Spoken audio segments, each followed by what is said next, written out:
하셨는데 오늘 본문에서는 주님께서 오히려 경고하라, 에피티마오 이렇게 말씀하고 있는 거예요. 성경을 보면 예수님께서 다른 사람을 경고케 하신 두 가지의 어떤 유일한 상황이 있습니다. 그 상황은 뭐냐면 첫 번째는 겸손함을 전제로 한 상황에서는 경고케 하시는 걸 인정하셨습니다. 두 번째는 용서를 전제로 한 상황에 대한 주님께서 경고하는 것을 인정을 하셨습니다. 누가복음 20장 40절에 가보면 예수님과 함께 십자가에 두 강도가 못 박혀 있죠. 한쪽 편의 강도가 예수님을 비난하면서 얘기합니다. 네가 정말 하나님의 아들이면 여기서 좀 내려가고 우리도 좀 살려봐라. 그때 다른 한편에 있는 강도가 그 강도를 향해서 했던 내용이 말이 성경에 기록이 되어져 있습니다. 하나는 그 사람을 꾸짖어 이르되 내가 동일한 정죄를 받고서도 하나님을 두려워하지 아니하느냐. 여기에서 이 강도가 예수님을 비난했던 그 강도를 향해서 꾸짖었을 때 이것이 에피티마오입니다. 이 강도가 예수님을 비난하는 그 사람을 꾸짖는 그 모습을 예수님께서 보셨지만 그때 이 강도의 꾸짖음을 예수님은 묵인하셨습니다. 그리고 오히려 그 강도가 주님 나를 기억해 주십시오 했을 때에 오늘 밤 내가 함께 나와 낙원에 이르리라 하는 약속의 말씀으로 그를 받아주셨습니다. 자, 이 강도의 꾸짖음은 무엇을 근거로 한 거예요? 하나님 앞에 선 인간의 겸손함을 전제로 한 겁니다. 내가 저 사람을 정죄하고 판단하는 것이 아니라 네가 동일한 정죄를 받고도 어찌 하나님을 두려워하지 않느냐, 하나님의 살아계심과 하나님의 능력을 네가 어찌 고백하지 않느냐. 이분은 우리와 달리 하나님의 아들이신 것을 내가 왜 인정하지 않느냐, 이 뜻이지 않습니까? 하나님에 대한 겸손한 인간의 고백을 전제로 했을 때 주님께서는 그 경고를 인정하셨습니다. 두 번째는 오늘 본문에 나와 있는 것처럼 누군가 범죄하거든 그를 경고하라. 왜죠? 왜냐하면 그 뒤에 나오는 말씀이 있잖아요.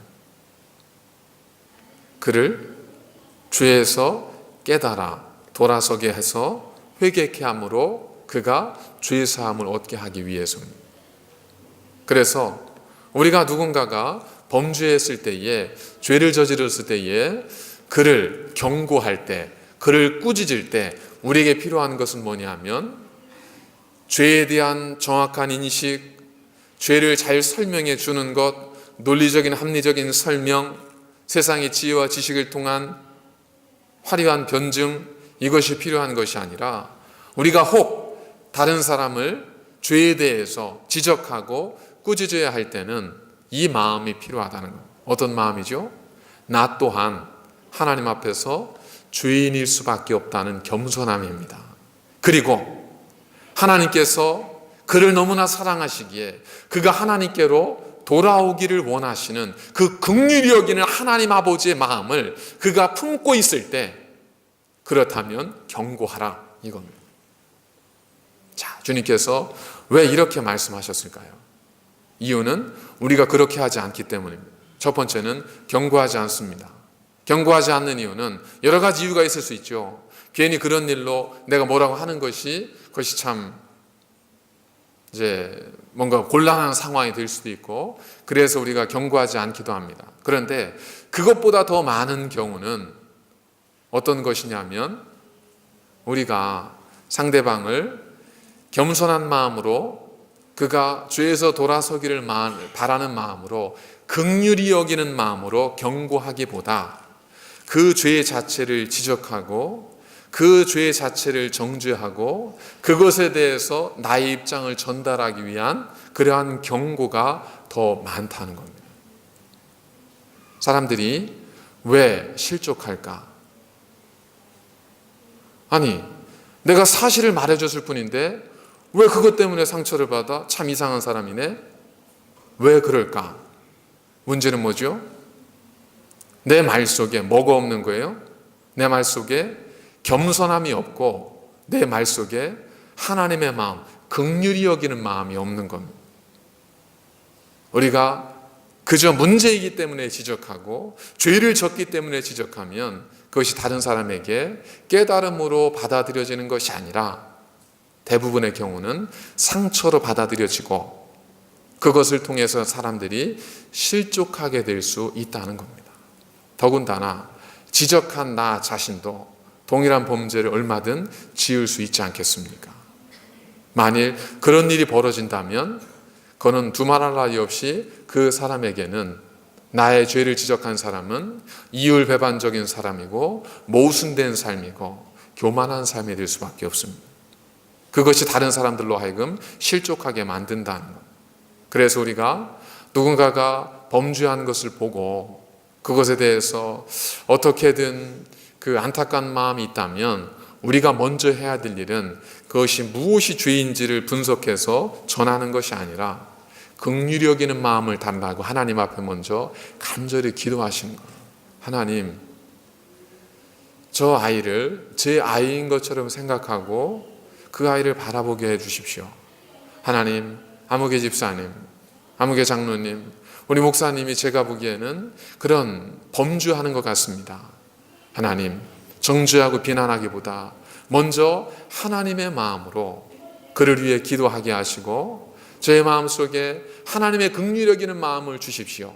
그래서 그 마음으로 그가 죄에서 돌아서 주께로 올 수 있도록 가서 권면할 수 있는 용기를 주십시오. 이런 기도로 하나님의 마음을 가지고 진정성을 가지고 나아가서 권면하면 그것이 처음엔 아플 수 있으나 그러나 하나님께서 그 마음을 만져주시기 때문에 회개하고 돌아오게 되지만 죄이기 때문에 지적하고 잘못됐기 때문에 전하는 것은 많은 사람들에게 때로는 실족하게 하는 이유가 될 수 있다는 겁니다. 두 번째, 주님께서 하신 명령은 뭐냐면 만일 누군가 내게 범죄하고 회개하거든 너는 그를 용서하라. 자, 경고하게 하신 목적이 뭐죠? 경고하게 하신 이유는 죄를 알게 하기 위해서가 아니에요. 궁극적 목적은 그로 하여금 죄를 깨닫고 돌아서서 회개하고 하나님의 죄 용서함을 받게 하기 위함입니다. 그렇기 때문에 주님의 포인트는 경고하는 것에 있는 것이 아니라 사실은 용서하는 것에 있는 겁니다.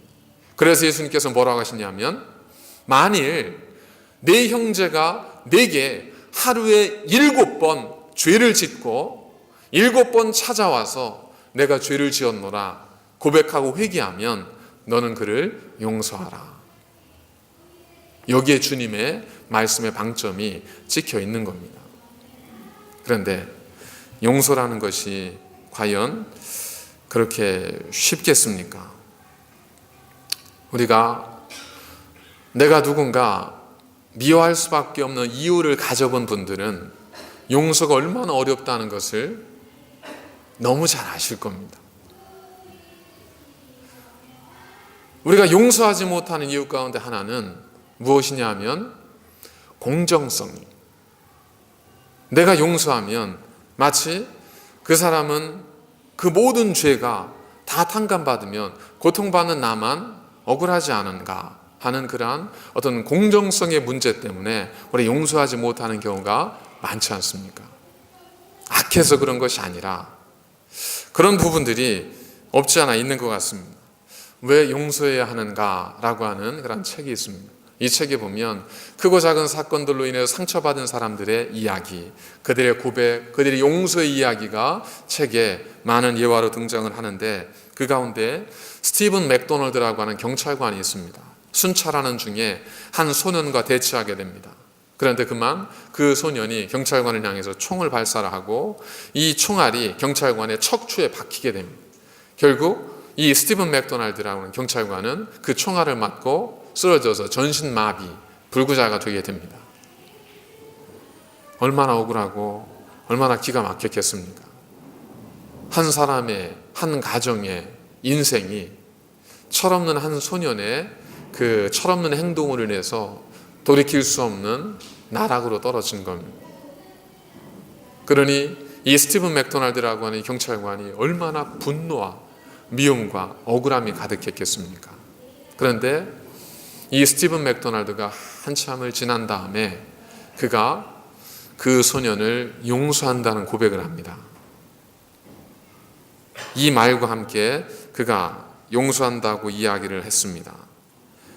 척추에 박힌 총알보다 내 가슴 속에서 자라는 복수심이 더 끔찍하기 때문에 나는 그 소년을 용서할 것입니다.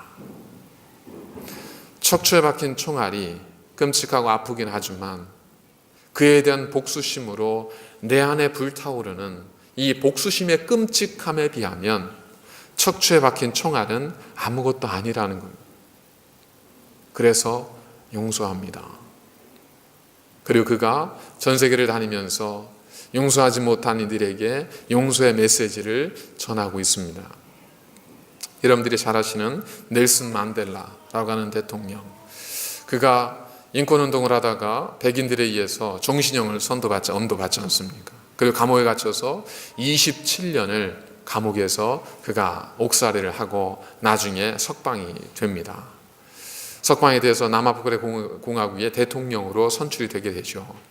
그때 이 넬슨 만델라가 대통령이 되면 정말 이제 큰일이 벌어질 것이다 라고 생각하는 사람들도 많았는데, 그가 대통령이 되면서 모든 백인들을 다 용서했지 않습니까?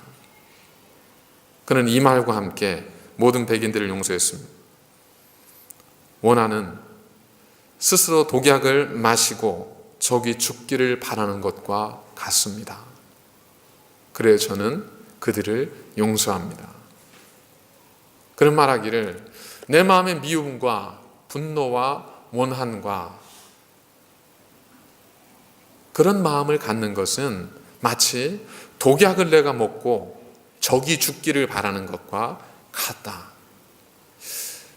참 적절한 표현이지 않습니까?